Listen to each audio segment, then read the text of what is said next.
guys, it's Natavia with Why Be Confused, and today we are going to talk about boundary tramplers. Okay, so you may not be familiar with what a boundary trampler is, so I'm going to go ahead and break this down for you. I, Natavia, am a recovering boundary trampler, and I say this because I was unintentionally a boundary trampler. A boundary trampler is exactly what it sounds like. Someone who you attempt to set boundaries with and they don't see them or they don't care and they just walk on through them, just kicking doors and fences down and things of that sort. You're just like, I'm gonna build this fence and you stay outside of the fence. And they're just like, I'm gonna hop the fence. Hi, how are you doing? That is a boundary trampler. Now, there are two kinds of boundary tramplers. There are the unintentional kind, like me, who try their best not to do it, but find it kind of in their nature. And then there's the intentional boundary tramplers. Today, we're going to talk about how to not be them and how to deal with them. All right? So, intentional boundary tramplers like myself don't realize that you are setting up boundaries. I am very much a person who does not take subliminal hints. I don't catch them. I don't see it. Like, the whole room could be saying, oh no, but I'm just like, until someone says it out loud, I'm just like, this is great. Everything's awesome. Like, I am that person. That person is me. She is me. I am she. Like, that is how I am. So with me as an unintentional boundary trampler, the best way to do it is be direct, right? Say to me, I do not take calls after 7 p.m. And then don't answer my calls, because I'll make a call not realizing what time it is. Just don't answer. Don't answer. And then once I'm like, hey, they didn't answer. And then I'll look at the time and be like, oh crap. Like,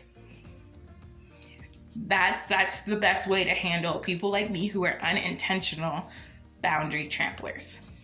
Then you have the intentional tramplers. They know it's 7 o'clock. They look at their phone and they go, well, I'm more important anyways. Or what I have is more important than whatever they're doing. Or 7 p.m. is a weird cutoff time. Why would you cut off at 7 p.m.? Right? There are some of those people out there. We know them. We love them. But with those kind of boundary tramplers, take a hiatus.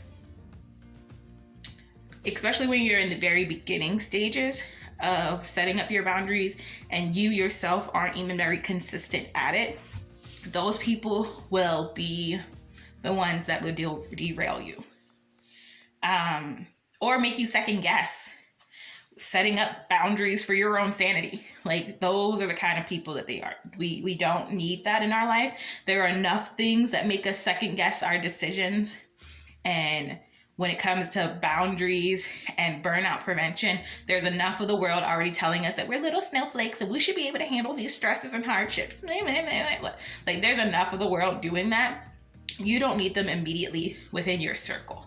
So with the intentional boundary tramplers, take a hiatus from them. Just kind of fade into the background. And the easiest way to do that is to get off of social media for a little bit, because most of those people have access to you mainly through social media. And some of them may be a part of your immediate family, but a large majority, I have found in my experience, are a part of your social media groups. So just pull back, and come back to them. And then eventually you're going to have that conversation with them about your relationship and about your needs and things of that sort. But I don't believe you can have that conversation until you've had enough time in your boundary and really have built confidence and how your boundary helps you feel, how much it makes your life easier, and things of that sort. So until you've gone through that process, I wouldn't even entertain the intentional boundary tramplers. Now, if you yourself are an unintentional boundary trampler, listen, feel, ask questions. Because I don't pick up subliminal hints. I am constantly, how do you feel? I don't want to make you feel this way. Did I make you feel uncomfortable? You are constantly having to do that kind of check-in, because we don't pick up on those things as easily. We have to do the extra work to make sure we're not putting those around us in compromising situations without realizing it.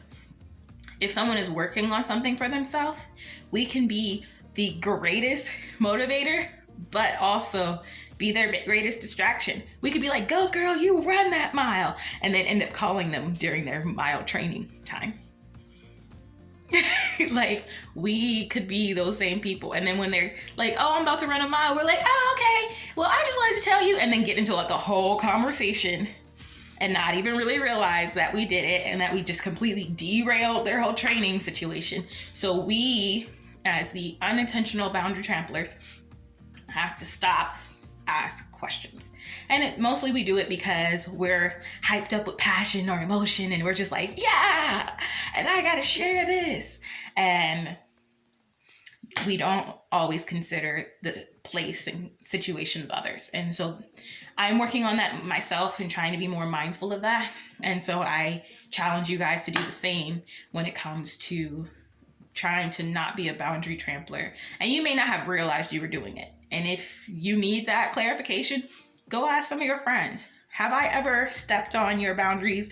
Have I ever crossed the line with you that made you feel uncomfortable? And be open to what you get back. It's gonna feel bad. It's gonna sound very hurtful, but like, you just kind of have to take it because you're doing it. So yeah. And if you're an intentional boundary trampler, I don't really know. I don't know what to say other than really question what you want out of your relationships and whether you feel they are mutually beneficial.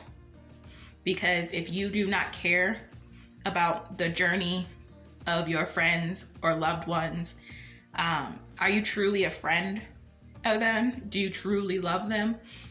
And I know that's harsh, but I think you really need to question that. And it may be that you are great at understanding the boundaries of some people and terrible at the boundaries of others. We are not universal in all of our relationships, so really ask yourself those tough questions. But also, most of the intentional boundary tramplers that I have met believe that everybody should be available at all times. They believe that that's just life and don't cry about it.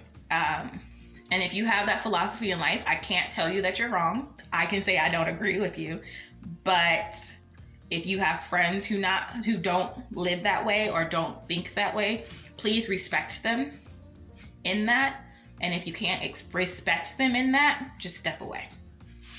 I don't want to break up friendships or relationships, but that's wholeheartedly how I feel, because no one is going to benefit in a relationship where you guys don't respect each other enough to do the basic thing of respecting boundaries.